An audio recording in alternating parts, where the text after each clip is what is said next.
佢係地位超然嘅黑道大佬，五億探長呂樂喺叱咤風雲時都要俾佢三分面。佢曾同霍英東愉快合作，後嚟兩人成為好友。佢去到澳門時，連賭王何鴻燊都對佢恭恭敬敬。佢創立嘅社團聯公樂喺香港橫行無阻，去到海外仲能夠發揚光大。聯公樂喺整個西方世界都極具影響力。呢個人就係號稱大區哥嘅聯公樂社團創始人劉榮區。大區哥劉榮區1928年喺香港出世，佢父親早年喺澳門經商，所以大區哥自細喺澳門長大。嗰陣時佢老豆嘅生意做得好大，家境非常富裕，生活條件極為優越。劉榮區屋企有10幾個下人，瞓喺500平方嘅房間，裝修豪華，酒櫃上擺滿82年嘅拉菲同茅台。大區哥自細沉迷喺呢種奢華生活中，佢嘅起點係普通人幾代人都無法企及嘅高度。30年代末，大部分窮人甚至普通人嘅細路仔都冇機會讀書，但大區哥唔同，佢唔單止有得讀書，而且係讀貴族學校。作為富二代，大區哥嘅學習成績超乎大家想象，成日考第一，仲精通多種語言，廣東話、普通話、葡語、英語、西班牙語，呢啲當時主流嘅語言，佢都講得好流利。雖然大區哥睇起身溫文爾雅，但佢內心其實好狂野。學校教嘅係四書五經，係教人明理嘅書，但佢更中意金庸筆下快意恩仇嘅江湖世界。讀中學嗰陣，大區哥放學後經常同街頭小混混群埋一齊，嗰時正值叛逆期，好容易被帶壞。後嚟佢開始中意打交，再後嚟變成賭徒，經常出入賭檔，最中意玩牌九。大區哥嘅阿叔劉福係香港第一任總華探長，五億探長呂樂當年都只係劉福手下嘅一個馬仔。劉福喺香港警界勢力極大，手下人馬眾多，威望好高。鄧博文早年係廣州洪門致公堂嘅堂主，致公堂喺海外勢力非常大。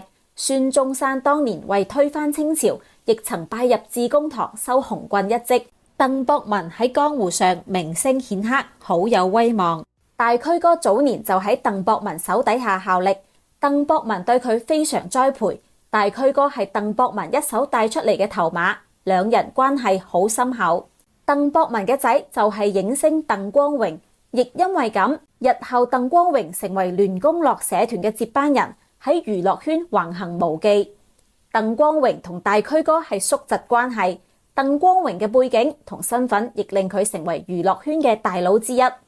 香港碼頭工人當中有唔少係東莞人，為咗一齊去外地揾生計，佢哋通常都抱團取暖，成立咗東福和社團。大區哥同佢阿叔劉福嘅鄉下都係東莞寮步鎮，所以對東福和社團特別照顧。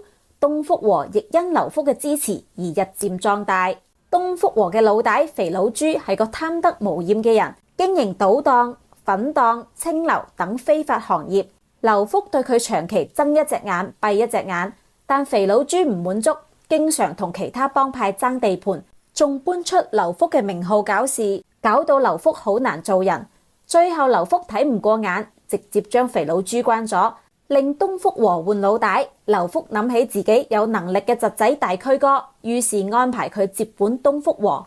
嗰陣時大區哥年紀輕輕得20幾歲，但已經係個老江湖。喺阿叔嘅支持下，佢一面安撫肥佬豬嘅勢力，一面發展自己嘅影響力，開始打壓唔聽話嘅人。好快東福和就成為大區哥嘅一言堂。大區哥以精明手段同強大後盾，將東福和發展成以碼頭工人為主嘅強大社團，成功控制香港多個碼頭。當時香港經濟以貿易為主，控制碼頭等於控制住經濟命脈，因此東福和迅速壯大，勢力由西環延伸到柴灣碼頭。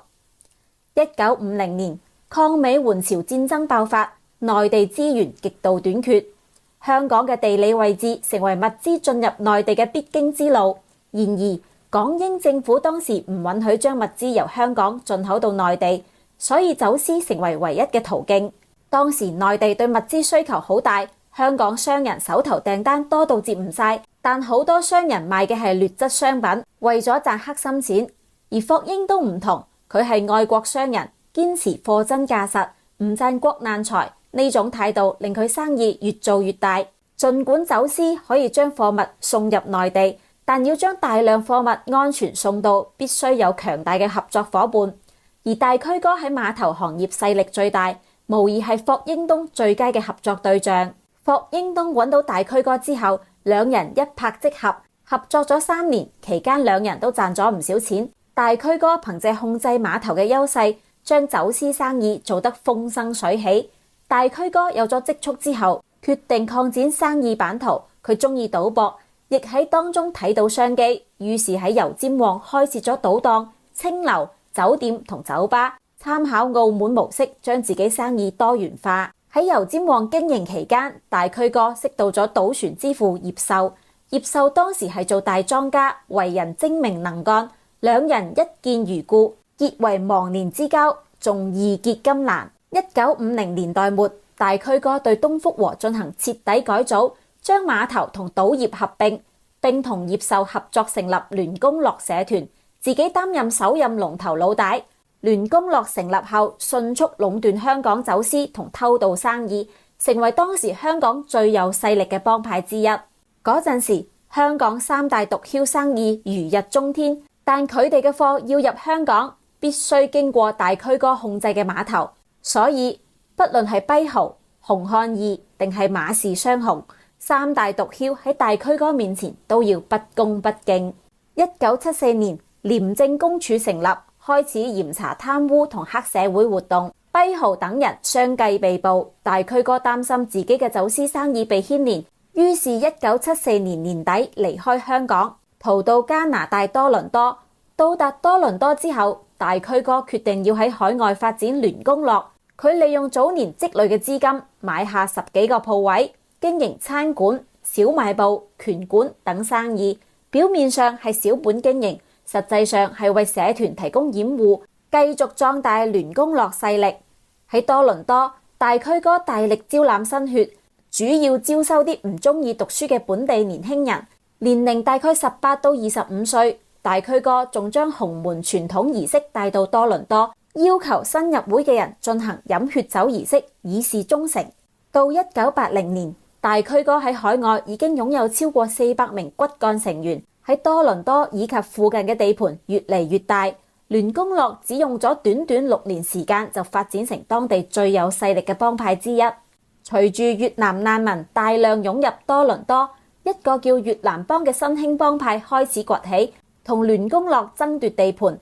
大驅哥為咗打擊越南幫，聯同竹聯幫、華青幫、14K 等當地華人幫派勢力，準備對越南幫發動總攻。但喺行動前夕，多倫多當局突然出手，將大驅哥驅逐出境。大驅哥被迫離開多倫多，轉到加勒比地區重新發展。到達加勒比之後，大驅哥並冇因此沉寂，反而決定將聯公樂喺度生根發芽，吸引唔少原本喺多倫多嘅馬仔過嚟一齊發展。聯公樂喺加勒比橫行10幾年，最巔峰時期，大驅哥喺整個西半球都有一定影響力。到1980年代末，香港風波逐漸平息，大驅哥決定返香港發展。嗰陣時，澳門賭業蓬勃發展，作為一個好賭之人，大驅哥對此非常感興趣，於是帶住馬仔到澳門重新開始。由於大驅哥中意玩牌九，何鴻燊將旗下賭場內嘅牌九業務交俾佢打理，因此坊間稱佢為葡京天九王。大驅哥同何鴻燊經常以兄弟相稱，事實上何鴻燊對大驅哥非常尊敬，喺某啲場合上，大驅哥地位甚至比何鴻燊更高。霍英東身邊經常有大驅哥出現，而何鴻燊只能退居其次。2006年，十姑娘何婉琪同賭王決裂，公開大量對賭王不利嘅消息，仲同賭王打官司，形勢對賭王非常不利。呢個關鍵時刻，大驅哥出手相助，派人用 AK-47刺殺咗何婉琪嘅律師，令何婉琪無力再進一步攻擊賭王。雖然大驅哥最後被捕，但真正嘅兇手擔下所有罪名，大區哥最終獲得自由。當時香港有唔少聯字頭嘅社團，例如聯英社、聯聖意、東聯社等等，呢啲社團都係出自廣州致公堂。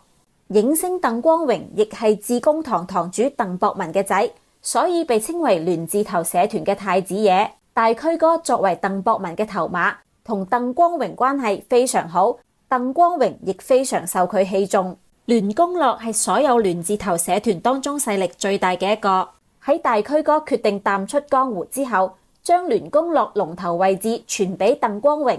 鄧光榮年僅20歲出頭就接手聯公樂，從此喺娛樂圈橫行無忌。娛樂圈內有唔少明星同聯公樂有密切聯繫，例如謝賢、曾志偉等人，佢哋都係聯公樂嘅成員。鄧光榮創立大榮影視公司，大區哥唔單止喺資金上支持，仲為佢策劃咗多部以黑道為題材嘅電影，例如《家法》同《出冊》，當中唔少劇情都係大區哥嘅親身經歷。喺鄧光榮主演嘅電影《再戰江湖》入面，大區哥仲客串咗一個叔父輩角色，電影情節同佢喺多倫多嘅經歷好相似。千禧年之後，已經70幾歲嘅大區哥決定退休，佢將澳門生意全部交俾鄧光榮打理，自己則返到東莞鄉下安享晚年。除咗2006年幫過何鴻燊一次，大區哥基本上都冇再出現喺人前，生活極為低調。直到2011年，佢參加一次同學聚會，捐出30萬港元，先再次引起大家注意。知名電影明星陳慧敏曾經係14K 社團嘅雙花紅棍，喺接受訪問時，經常自誇話自己係好多人尊稱嘅前輩大佬。但係作為觀眾，大家對陳慧敏所講嘅內容真偽存有質疑，甚至有唔少人認為佢係吹水，所以俾人稱為吹水敏。然而陳慧敏喺訪問中提到大區哥，佢話佢嘅老大14K 嘅二路元帥陳清華曾經講過，大區哥係香港所有社團中最富有嘅龍頭老大。陳慧敏一邊講一邊豎起大拇指，話大區哥係香港最有權勢嘅超級大佬。可想而知，一個成日自我誇耀嘅人，能夠將大區哥捧到咁嘅高度，足以證明大區哥喺江湖上嘅地位係何等尊貴。